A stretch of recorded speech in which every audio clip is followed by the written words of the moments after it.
All right, Cancer, welcome to your weekly Sidereal Astrology forecast. This is going to be for the 28th of December through the 3rd of January. My name is Athen, and this is for Sidereal Astrology. If you are new to this type of astrology, do check the description down below because your sign might be different. All right, Cancer, so this week we have not a whole lot going on astrologically, but an important aspect because Mercury is going to be going retrograde next week, and it just so happens before he does, he is going to be squaring up to Mars, really dragging out this aspect. As you can see, it's lasting all week long. So the key with this is sometimes, and it depends, and it's very general, and your personal chart is going to be the most important thing with this.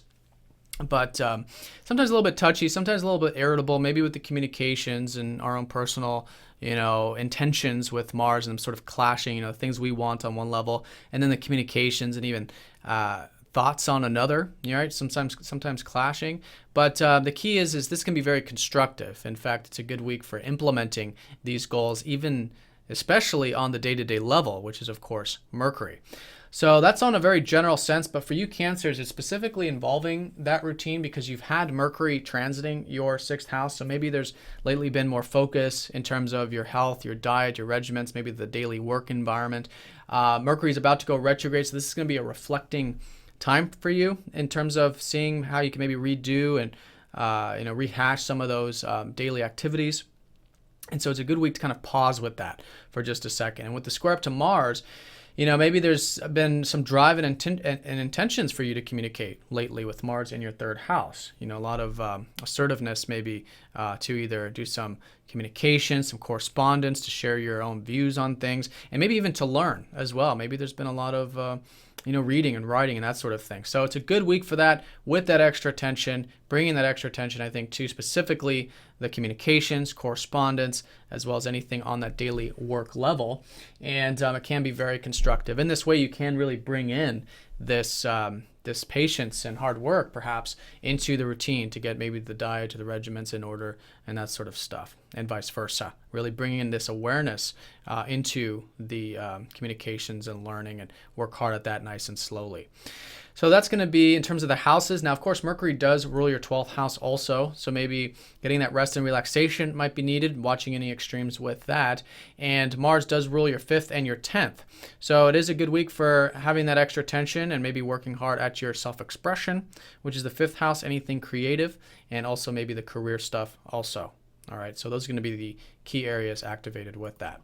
Now, along with that transit, we do have the Sun sextiling up to Neptune, which is nice to have with this because this is a much easier energy to work with, much more charitable and giving in nature. We're very good at sensing the energies of others, quite compassionate, in fact. And this could be, again, in that daily work because that is aspecting up to the sun. So on one level, while it is, that more challenging square, there's also this openness for, I think, connecting to things and people even on a deeper level, right? This is Neptune in your 8th house. It's been really showing you the importance of having faith and trust with life in general, with beginnings and endings and transformation and healing. And so with that nice aspect, it could come quite easy in terms of the daily stuff, whatever it is you're involved with. The sun is also your 2nd house too, so it could be easy going maybe with enjoying your life in terms of the simple values and maybe the financial and material stuff also. Now on Thursday, Venus does transit into Scorpio, which is your 5th house. So I think where there has been maybe enjoyment around your home and family lately over the past few weeks, now things shift into, I think, maybe you can enjoy the self-expression, although it's very serious, and there's a lot of this hard work with Saturn in your 5th house about creativity, self-expression. Here, Venus kind of lightens it up. And I think with this transit over this next roughly month, you'll have this enjoyment to be had, I think, with your interests, your hobbies, your passions, creative things, and all those other 5th house matters.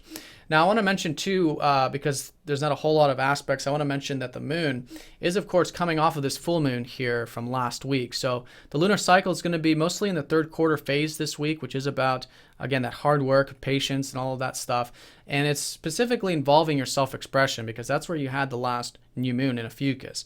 So this whole lunar cycle is about finding those new interests, hobbies, expressing yourself in new and different ways, of course, in that mature way with Saturn.